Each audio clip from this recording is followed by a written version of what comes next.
Welcome back to VTM Podcast. I'm Ralph Clayton, and today we are talking about one of the most important shifts happening in frontier technology: quantum computing. But not the version of quantum computing that usually appears in headlines. Not the version where every announcement sounds like the beginning of a new age. Not the version where the only number that matters is how many qubits a machine has. Today, we are talking about the quieter race, the harder race, the race that actually decides whether quantum computing becomes useful. The race for error correction, for logical qubits, for gate fidelity, for fault tolerance, for operations that survive noise. Because the great story of quantum computing in 2026 is not simply that machines are getting bigger. The great story is that the field is becoming more honest about what bigness means. A quantum computer with many unstable qubits is not automatically powerful. A device with impressive scale, but poor error control, is like a library where every book changes its words while you are reading. It may look vast. It may look impressive. But if the information cannot be trusted, the size does not save you. For years, the public conversation around quantum computing has been dominated by physical qubit counts. 50 qubits, 100 qubits, 1,000 qubits, a roadmap to 1,000,000. These numbers matter. Scale matters. But raw physical qubits are not the end goal. They are the raw material. The real prize is the logical qubit. A logical qubit is not just one fragile physical qubit. It is information encoded across many physical qubits in a way that allows errors to be detected, corrected, suppressed, or survived. That is the heart of the new race. Not merely, how many qubits can you build? But, how many useful, stable, error-corrected logical qubits can you operate? How long can they survive? How accurately can you perform gates on them? Can you run operations without the computation collapsing into noise? Can you scale the system without error rates scaling with it? That is the frontier. And that is why quantum computing is shifting from hype to engineering, from demonstration to reliability, from spectacular claims to fault-tolerant architecture, from physical qubits to logical computation. So in this episode, we are going to unpack what that means. We will talk about why quantum computers are so fragile, why errors are not just a technical inconvenience, but the central problem, why logical qubits matter, why gate fidelity matters, why fault tolerance is the threshold between experiment and practical machine, why 2026 feels different, and why the future of quantum computing may belong less to whoever builds the biggest machine, and more to whoever builds the most trustworthy one. Let's begin with the basic problem. Quantum computers are powerful because quantum information behaves differently from classical information. A classical bit is simple. It is 0 or 1. A quantum bit, or qubit, can exist in a state that is not just 0 or 1, but a superposition of possibilities. Qubits can also become entangled. That means the state of one qubit can become deeply linked with the state of another, even when the full information cannot be understood by looking at either one alone. This is what makes quantum computing special. Not magic, not parallel universes doing your homework, but a very real mathematical structure that allows certain kinds of problems to be represented and processed in ways classical machines cannot efficiently reproduce. Quantum computers may eventually transform areas like chemistry, materials science, cryptography, optimization, quantum simulation, and parts of machine learning. But the same features that make qubits powerful also make them fragile. A qubit is not like a transistor sitting comfortably in a laptop. It is a delicate quantum state. It can be disturbed by heat, by electromagnetic noise, by imperfect control pulses, by unwanted interaction with the environment, by measurement, by the device itself, by the act of trying to operate on it. The word for this is decoherence. A quantum state loses its delicate structure. The information leaks away into the environment. The computation becomes corrupted. This is why quantum computing is so difficult. A quantum computer is trying to hold and manipulate information in one of the most sensitive forms nature allows. It has to protect that information while also doing operations on it. That is like trying to perform surgery on a soap bubble in a windstorm, and then trying to scale that surgery to millions of bubbles without popping them. This is the fundamental challenge. Errors are not rare. Errors are expected. They are built into the reality of quantum hardware. Every platform has its own version of the problem. Superconducting qubits must be controlled with extreme precision at cryogenic temperatures.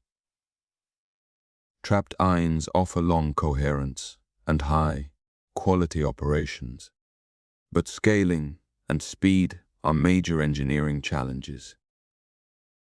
Neutral atoms offer promising arrays and scale, but require careful control of atomic positions, gates, and interactions. Photonic systems have different strengths and different burdens around loss, sources, detectors, and architecture. Spin qubits, topological approaches, and other platforms each bring their own trade-offs. No platform escapes the basic truth. Quantum information is fragile, and practical quantum computing requires a way to compute through fragility. That is what quantum error correction is for. Now, classical error correction is already everywhere. Your phone, your computer, your hard drive, your internet connection. All rely on methods for detecting and correcting errors. Classical information can be copied. If one bit might be wrong, you can store multiple copies and take a majority vote. If you store 3 copies of a bit, and 2 say 1, while 1 says 0, you can infer that the 0 is probably the error. But quantum information cannot be copied in that simple way. There is a principle called the no-cloning theorem.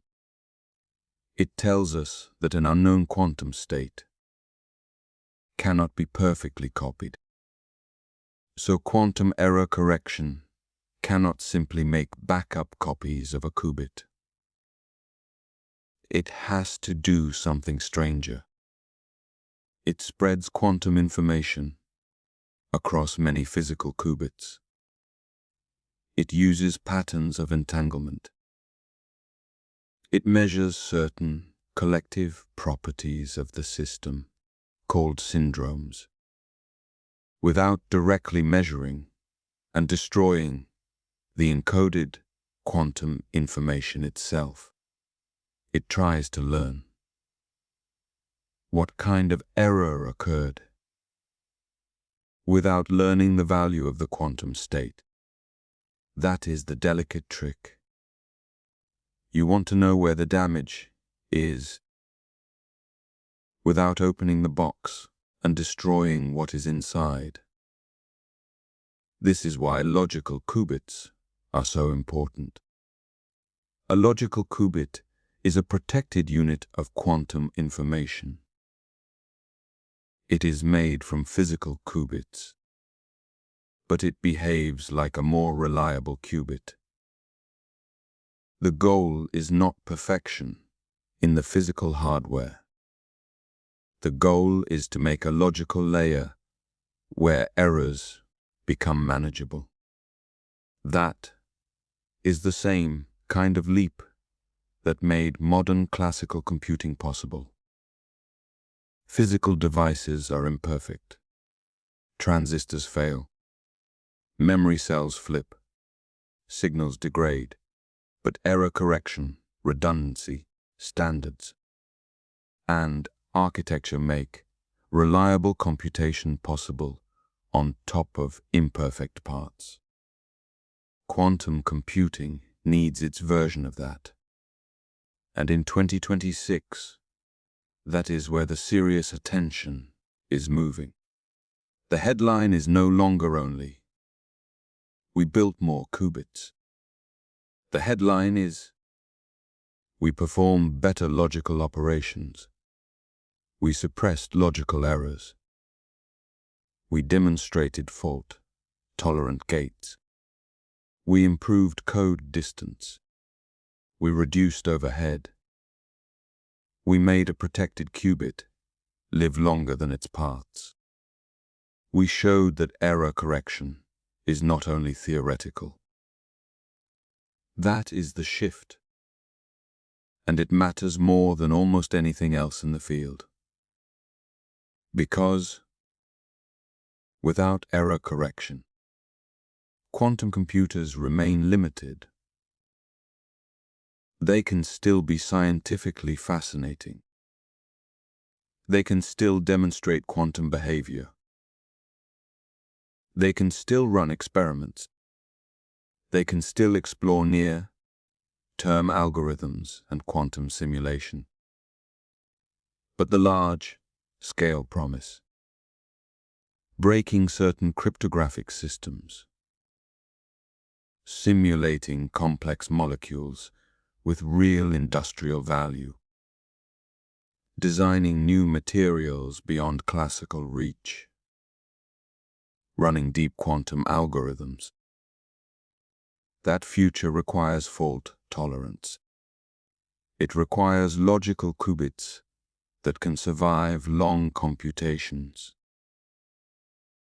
It requires gates that can act on those logical qubits without introducing more error. than the system can handle.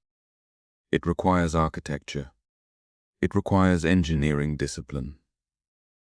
It requires an entire stack: hardware, control systems, error correcting codes, compilers, logical gates, verification, cryogenics, interconnects, manufacturing, software, benchmarking, and theory. That is why quantum computing is no longer just a physics story. It is a full stack engineering story. A practical quantum computer is not one breakthrough. It is a coordinated civilization of subsystems. Let's talk about qubit count, because this is where the public conversation often gets confused. A company announces a processor with a large number of physical qubits.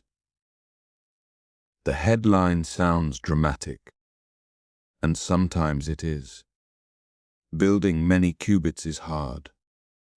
Connecting them is hard. Controlling them is hard. Manufacturing them consistently is hard. But a physical qubit is not the same as a useful computational unit. If every operation is noisy, if qubits decohere too quickly, if readout is unreliable, if the system cannot perform error correction efficiently, then adding more qubits can simply add more ways to fail. Scale without fidelity is not enough. It can even become misleading. Imagine building a bridge out of 1,000,000 weak beams. The number is impressive. But if the beams cannot bear load, the bridge is not useful.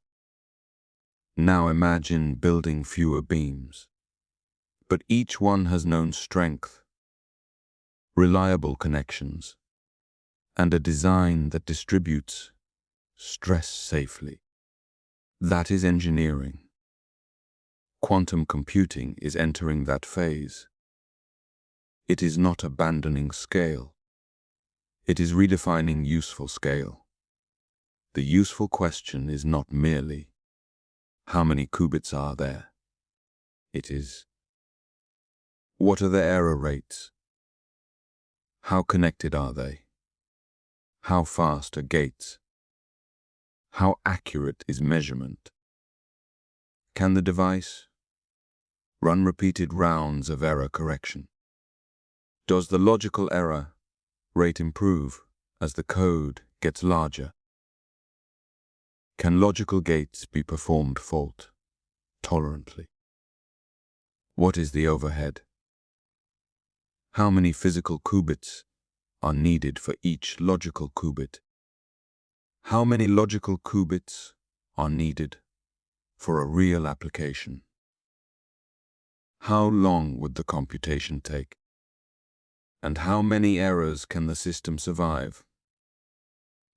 These questions are less glamorous than raw qubit counts, but they are the questions that matter. This is where terms like gate fidelity enter the story. A quantum gate is an operation performed on qubits. It is the quantum equivalent of logic operations in classical computing, but richer and more delicate. Gate fidelity measures how close the actual operation is to the intended operation. If you ask the machine to rotate a qubit state, entangle 2 qubits, or perform a controlled operation, how accurately does it do that? High gate fidelity is essential because errors accumulate. A computation is not one operation. It is many operations, sometimes thousands, sometimes millions. Eventually, for useful fault-tolerant algorithms, perhaps billions or more at the physical level. If every gate introduces too much error, the final answer becomes meaningless. So fidelity is not a nice technical metric. It is survival. It tells you whether computation can remain long enough to matter. But fidelity alone is also not enough. You need gates to be fast enough. You need qubits to stay coherent long enough.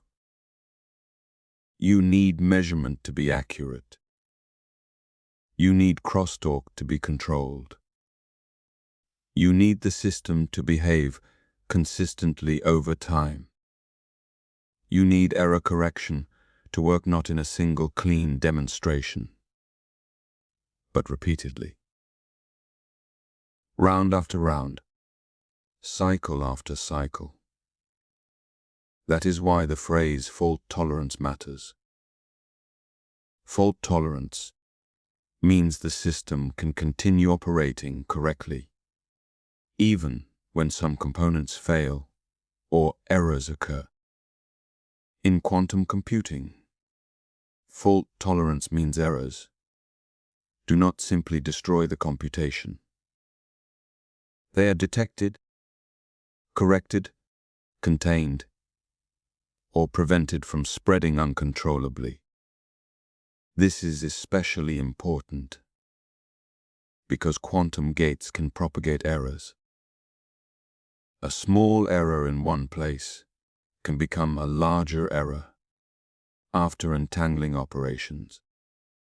Error correction must be designed so that faults do not cascade beyond control. This is why logical operations are so hard. It is not enough to store a logical qubit. You have to compute with it. You have to move information. You have to entangle logical qubits. You have to perform universal operations. You have to do this in a way that does not break the protection. This is the difference between preserving a valuable object in a museum case and performing surgery on it while keeping it safe. Quantum memory is hard. Logical computation is harder. Fault-tolerant logical computation is the gateway. And that is why recent demonstrations of logical operations matter. When researchers show error mitigation applied to logical qubits, or measurement, free logical operations, or fault-tolerant operations on encoded qubits. These are not just academic details. They are pieces of the bridge from noisy intermediate devices toward practical quantum machines. Not the full bridge, not yet, but real pieces. In 2026, the language of the field is changing because the bottleneck is clearer. For a while, quantum computing was in what people called the NISQ era. NISQ means noisy intermediate, scale quantum. It refers to devices that have enough qubits to do interesting experiments, but not enough error correction to run reliable, fault-tolerant algorithms. The NISQ era was exciting. It produced real research. It tested hardware. It explored variational algorithms. It pushed benchmarking. It made the field more visible. But it also encouraged a certain kind of optimism. Maybe noisy quantum machines could deliver useful advantage soon. Maybe clever algorithms could work despite the errors. Maybe near-term quantum advantage would arrive before full error correction. Some useful niche results may still emerge. But the broader mood has become more sober. Noise is not a small obstacle. It is the obstacle. And for many of the most valuable quantum applications, error correction is not optional. This is why the field is shifting toward the early fault, tolerant error. Not because fully fault-tolerant machines are already here at scale. They are not. But because the path to them is becoming more concrete. The question is becoming less, can quantum mechanics be used for computation? That has been answered. The question is becoming, can we engineer a machine that protects quantum information well enough to compute usefully? That is a different kind of question. It is slower. It is more demanding. It is less theatrical. But it is much more important. Let's make logical qubits more concrete. Suppose one physical qubit has a certain chance of error during an operation. If you encode one logical qubit across many physical qubits using an error, correcting code, the logical qubit may have a lower error rate than any individual physical part. But this only works if the physical error rates are below a certain threshold, and if the error correction process itself is reliable. Below threshold. Making the code larger can reduce logical errors. Above threshold, adding more qubits may not help. Because the error correction machinery is also too noisy. This is why the field talks about thresholds and code distance. Code distance is a measure of how many errors an error correcting code can tolerate before the logical information becomes corrupted.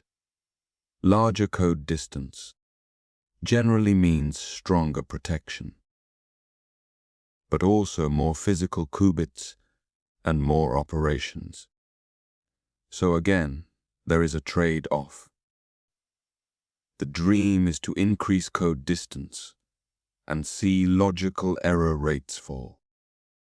That is one of the key signs that the machine is moving in the right direction. It means the error correction is not just adding complexity. It is actually improving reliability. That is a major milestone. Because if logical error rates improve with scale, then quantum computing has a path similar to classical computing's reliability stack. Imperfect parts, organized into reliable systems. This is why logical qubit demonstrations are so closely watched. A single logical qubit is not enough for a useful machine. A few logical qubits are not enough. But they show whether the basic strategy works. They show whether error correction can beat the physical noise. They show whether protected operations can be performed. They reveal the overhead. They expose engineering bottlenecks. They turn theory into hardware reality. And hardware reality is brutal. Quantum hardware has no patience for hype. A beautiful roadmap does not lower noise. A press release does not improve coherence. A bigger number does not correct an error. Only engineering does. Only repeated, measured, verified progress does. This is why the shift from hype to error correction is healthy. It means the field is maturing. It means people are asking harder questions. It means the standards are rising. It means the race is moving from spectacle towards substance. Now, we should also be fair. Hype did not come from nowhere. Quantum computing is genuinely extraordinary. The physics is beautiful. The potential is enormous. The engineering progress over the last decade has been real.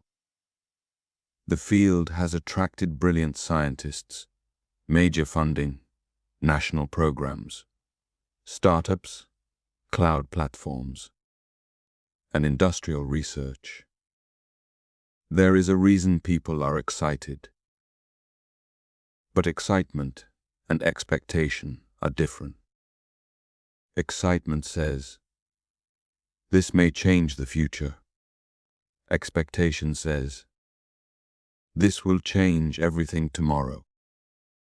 Quantum computing has suffered from the second one. Too often, the public heard that quantum computers would soon break all encryption, solve every optimization problem, revolutionize AI, discover every drug, and make classical supercomputers obsolete. That was never the right picture.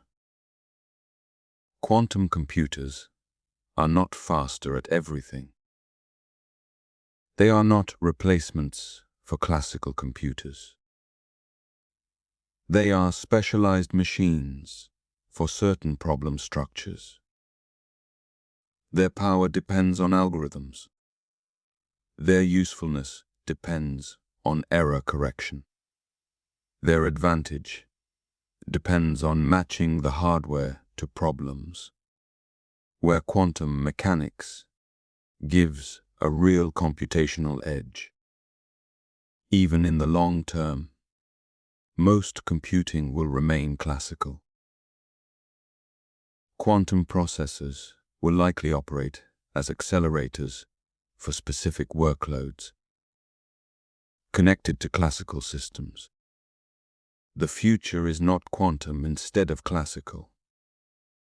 It is quantum plus classical, each doing what it does best. This is another sign of maturity. The field is becoming more specific. Less vague talk about quantum magic. More concrete talk about algorithms, resources, logical qubits, runtime, error budgets, and application requirements.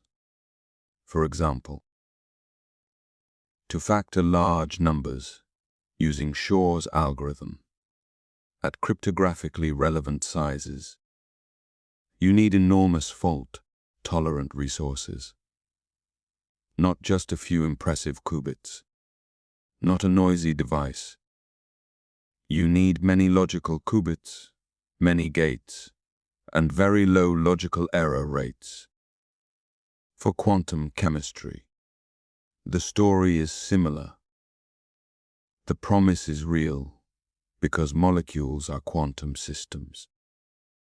A quantum computer may eventually simulate some chemical systems more naturally than a classical computer. But useful chemical advantage still requires enough high-quality logical resources to run meaningful algorithms at scale. For materials science, the same. For optimization, even more caution is needed, because not every optimization problem gains a quantum advantage. The correct question is always, what problem? What algorithm? What resource estimate? What error rate?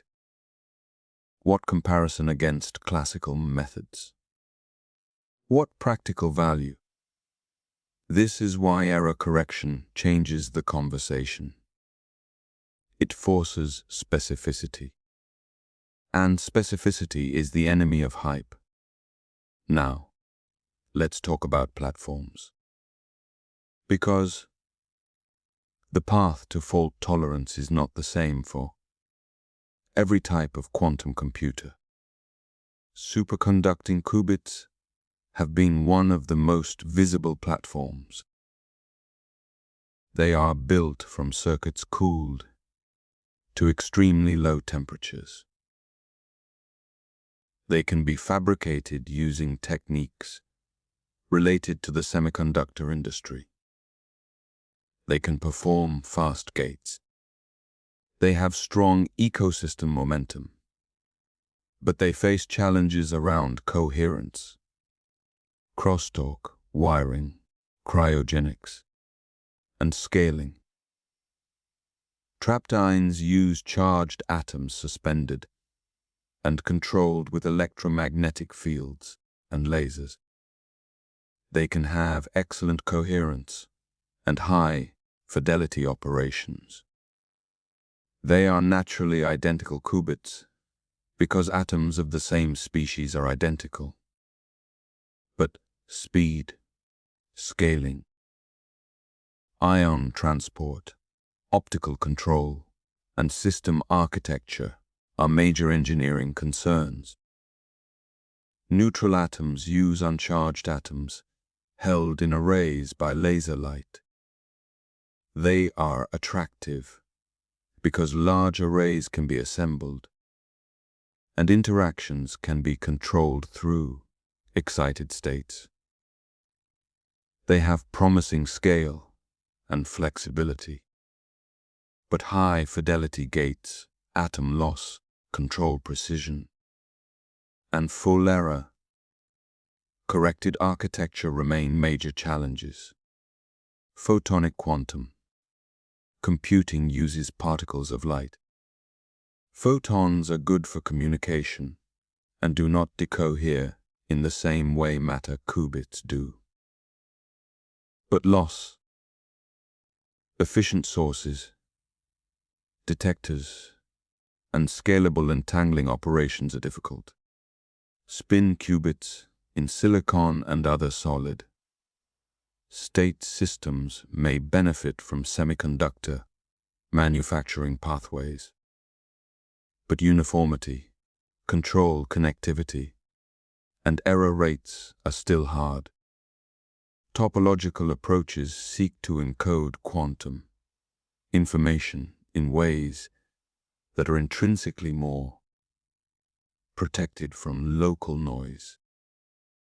The dream is reduced error correction overhead. But topological hardware remains scientifically and experimentally challenging. Each platform has a story. Each has strengths. Each has hard problems. And in 2026, the race is not simply platform against platform. It is architecture against architecture. Can this platform support logical qubits? Can it perform fault-tolerant gates? Can it scale while preserving fidelity? Can it connect qubits in the geometry required by error-correcting codes? Can it run repeated correction cycles? Can it integrate control hardware? Can it be manufactured and operated reliably? The winning platform may not be the one that looks best in a single metric. It may be the one whose entire stack comes together. This is important because quantum computing is not a single number field. It is a systems field. A machine with slower gates but much better coherence, may compete with a machine with faster gates and more noise. A platform with easier scaling may struggle with gate fidelity. A platform with beautiful individual qubits may struggle to connect them. A platform with strong physics may face manufacturing bottlenecks. The practical question is always system level. What can the entire machine do? Now, let's return to error correction itself. Quantum error correction has many possible code families. The surface code is one of the most discussed because it is relatively tolerant of local interactions and fits well with two-dimensional hardware layouts. But it often requires a lot of physical qubits per logical qubit. That overhead matters. If one useful logical qubit requires hundreds or thousands of physical qubits, then a useful machine may require millions of physical qubits. That is not impossible in principle, but it is an enormous engineering challenge. So researchers are also exploring other codes and approaches. Low-density parity check codes, bosonic codes, color codes, concatenated codes, subsystem codes, error-detecting codes, hybrid strategies, error mitigation combined with error correction, measurement, free or reduced, measurement approaches, architectures designed to lower overhead. The goal is not just to correct errors. The goal is to correct errors efficiently enough that practical machines become buildable. This is why overhead is one of the most important words in quantum computing. Overhead means the extra resources required to make the computation reliable. Extra physical qubits, extra gates, extra measurements, extra time, extra control hardware, extra cooling, extra decoding, extra complexity. If overhead is too high, the machine becomes impractical, even if the theory works. A major part of the field is now trying to reduce overhead while preserving protection. That is the real engineering war. Not just can we correct errors, but can we correct them cheaply enough, fast enough, at scale, with hardware that can actually be built. This is why progress in logical operations is meaningful. A logical operation is an operation performed on encoded information. If we can perform logical gates with high reliability, then we can begin building actual fault-tolerant circuits. But logical gates are tricky. Some gates may be easier to perform fault-tolerantly than others. A universal quantum computer needs a set of gates that can approximate any quantum computation. Often, this requires special methods like state injection, magic state distillation, teleportation, based gates, lattice surgery, transversal operations, or other fault-tolerant constructions. These are not public, friendly phrases, but they matter. They are the machinery behind useful quantum computing. They are how a protect qubit becomes not just stored information, active computation. Think of a logical qubit as a fragile truth protected inside a coil. One singer can go slightly wrong, but the coil as a whole still carries the melody.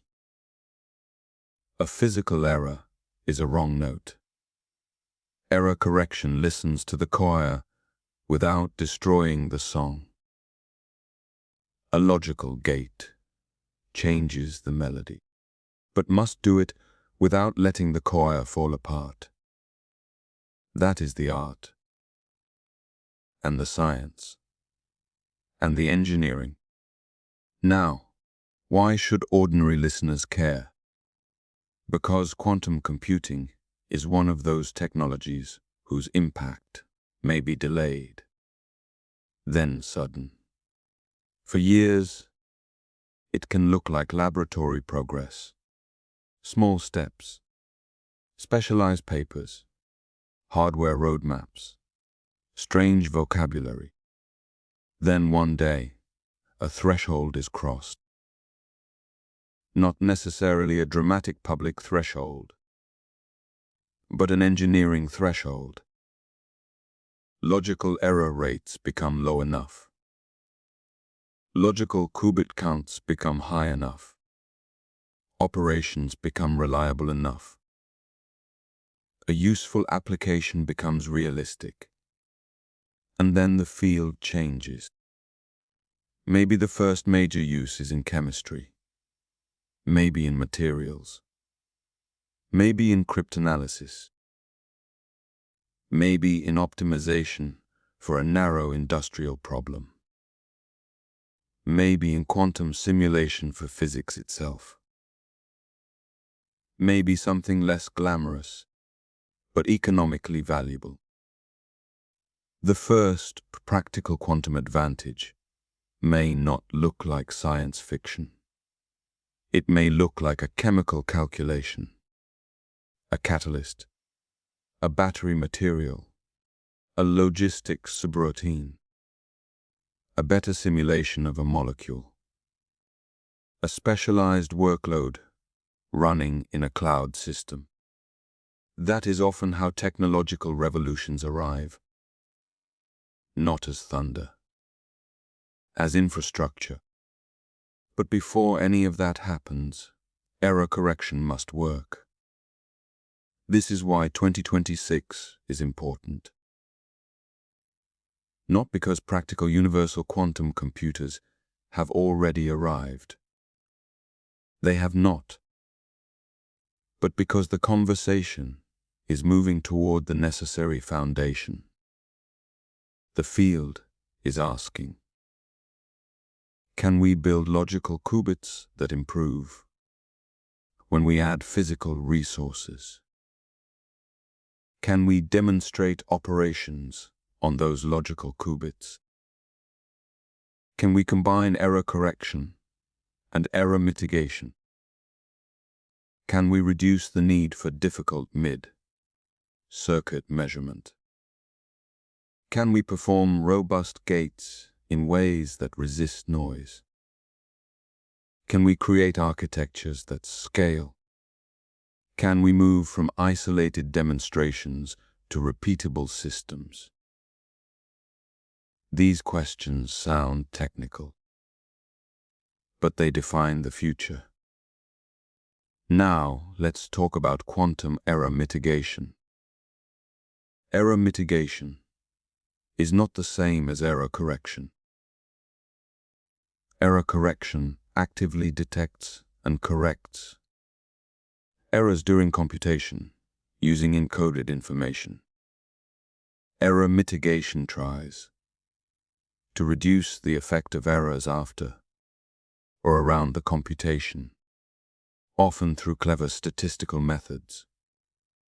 For noisy near-term devices, error mitigation has been useful because full error correction is resource heavy.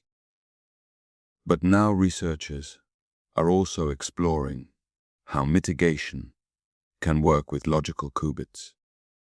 That is interesting because the early fault, tolerant error, may not be perfectly clean. We may have some error correction, but not enough to make errors negligible. So hybrid methods could matter. You might encode information logically, perform correction, and then use mitigation to suppress remaining logical errors. This could help bridge the gap between today's noisy machines and tomorrow's fully fault-tolerant systems. Again, this is not the final destination, but bridges matter. A technology often becomes useful through transitional layers. The early internet was not today's internet. Early computers were not smartphones. Early aircraft were not modern jets. Early quantum machines may be imperfect, hybrid, and specialized. But if each generation improves the reliability stack, the direction becomes clear. Now, let's address a question people often ask. When will quantum computers become practical? The honest answer is, it depends on what we mean by practical. Useful for scientific experiments. Already, useful for demonstrating quantum phenomena and testing algorithms. Already, useful for narrow research tasks. Increasingly, useful for broad commercial advantage. Still uncertain, useful for large-scale fault-tolerant applications. Not yet. Useful enough to break widely used public key cryptography. Not yet, but serious enough that governments and companies are preparing post-quantum cryptography now. That last point is important. Even if large-scale cryptographically relevant quantum computers are not here today, a cryptographic migration takes years. Data stolen now may be decrypted later if it remains sensitive. This is called harvest now, decrypt later. So quantum risk can matter before the quantum computer exists. That is why post-quantum cryptography is already being deployed. But for this episode, the key point is that the timeline depends on error correction. Not hype. Not marketing. Not qubit, count headlines. Error correction. Logical qubits. Gate fidelity. Fault tolerance. Resource overhead. Those are the clocks. Those are the bottlenecks. Those are the indicators to watch. So when you see a quantum computing announcement, ask better questions. Did they increase physical qubits or logical qubits? Did they demonstrate lower physical error or lower logical error? Did they perform a one-time experiment or repeated correction cycles? Did they show improvement with larger code distance? Did they run logical gates? Were the operations fault-tolerant? What is the fidelity? What is the overhead? What is the application relevance? What classical comparison was used? What assumptions are hidden in the roadmap? That is how to read the field. Not with cynicism, with precision. Because quantum computing deserves precision. It is too important for shallow hype, and too promising for shallow dismissal. There are two bad ways to talk about quantum computing. The first is blind hype. Quantum will solve everything. Quantum will arrive tomorrow. Quantum will replace classical computing. Quantum will revolutionize every industry immediately. That is wrong. The second is lazy skepticism. Quantum is fake. Quantum is always 20 years away. Quantum will never be useful. That is also wrong. The correct position is harder. Quantum computing is real. It has enormous potential. It has made major scientific and engineering progress. But practical, large-scale, fault-tolerant quantum computing remains extremely difficult. Its future depends on solving error correction and scaling together. That is the adult version of the story. And it is far more interesting than hype, because it means we are watching one of the hardest engineering projects humanity has ever attempted. A machine that computes by preserving quantum information against a universe that constantly tries to measure, disturb, and erase it. A machine that must use noise, prone physical parts to build a more reliable logical world. A machine that turns fragility into computation. That is extraordinary. Now, let's imagine the future machine. Not a mystical device. Not a glowing cube from science fiction. A real fault-tolerant quantum computer would likely be a large, complex system.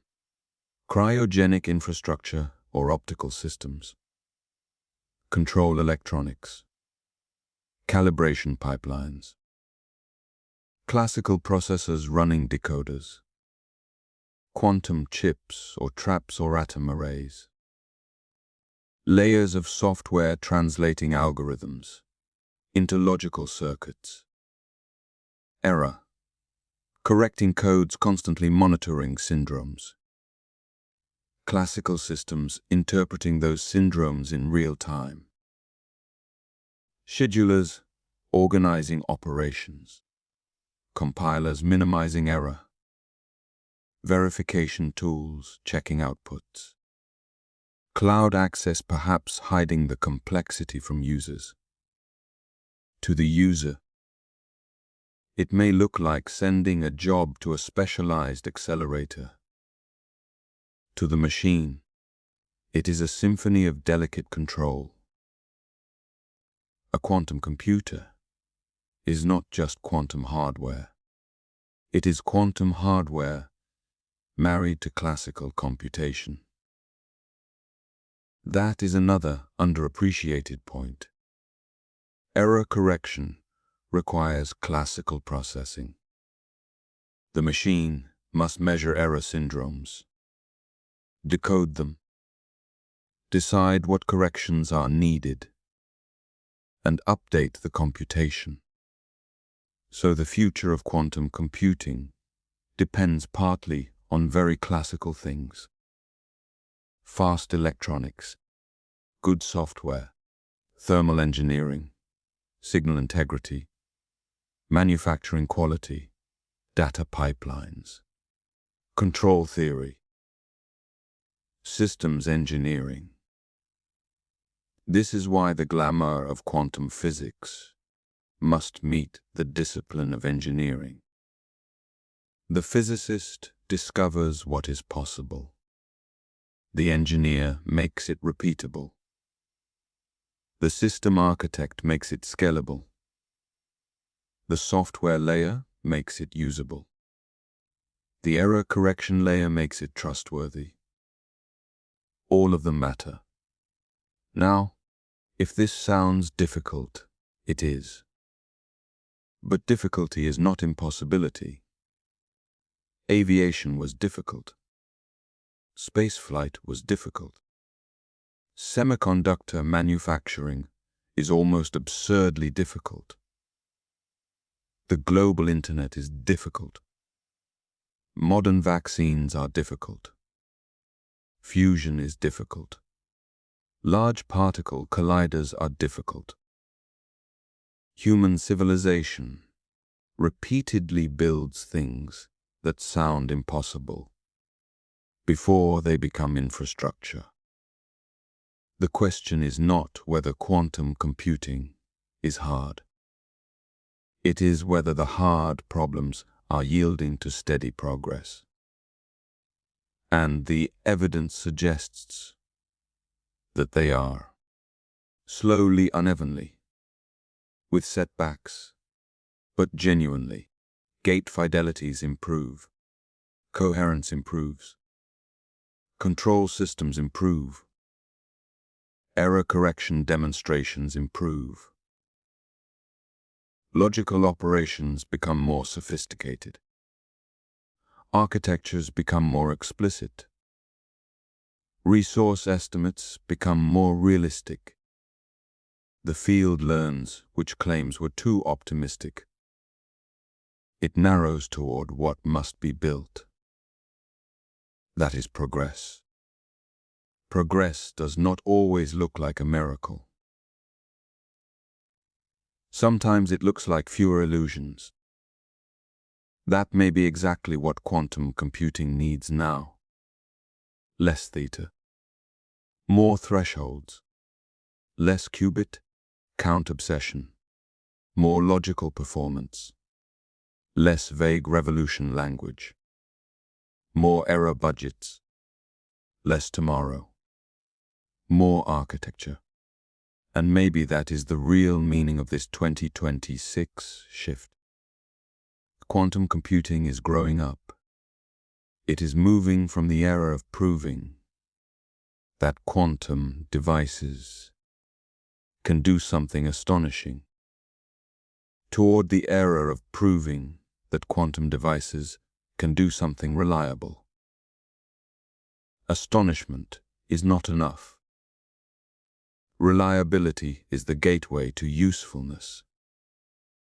The world does not run on astonishing demonstrations. It runs on systems that work, bridges that hold, planes that land, medicines that pass trials, chips that manufacture consistently, networks that route packets, power grids that stay up. And if quantum computers are going to matter in the real world, they must become systems that work. Not once, not in a carefully selected benchmark, not only in a lab under perfect conditions, but repeatedly, predictably, verifiably, at scale. That is what error correction is about. It is not a side quest. It is the road. So let's close with the central image. A physical qubit is a spark. Beautiful, strange, fragile. A logical qubit is a lantern built around that spark. It does not eliminate the wind, but it lets the flame survive long enough to be useful. Fault tolerance is the architecture of a city of lanterns, where one flicker does not bring darkness to the whole street. That is the future quantum computing is trying to build. Not merely more sparks, protected light. And this is why the shift from hype to error correction matters. Because it tells us the field is no longer satisfied with producing quantum effects. It wants to preserve quantum information. It wants to compute through imperfection. It wants to turn fragile physics into reliable machinery. That is the real race. Not the race to announce the largest number. The race to build the first truly useful logical machine. The first machine where quantum error correction is not just demonstrated, but operational. The first machine where logical gates are not just possible, but dependable. The first machine where fault tolerance is not just a theory, but the foundation. When that happens, the conversation will change again. Quantum computing will stop being a promise, waiting for credibility, and become an engineering platform waiting for applications. We are not fully there yet, but the direction is clearer than it has ever been. And the key is error correction. Logical qubits, gate fidelity, fault tolerance, protected operations. The boring words that may unlock the extraordinary future. This has been VTM Podcast, Episode 13. I'm Ralph Clayton. Thank you for listening. Until next time, keep questioning the future before it becomes the present.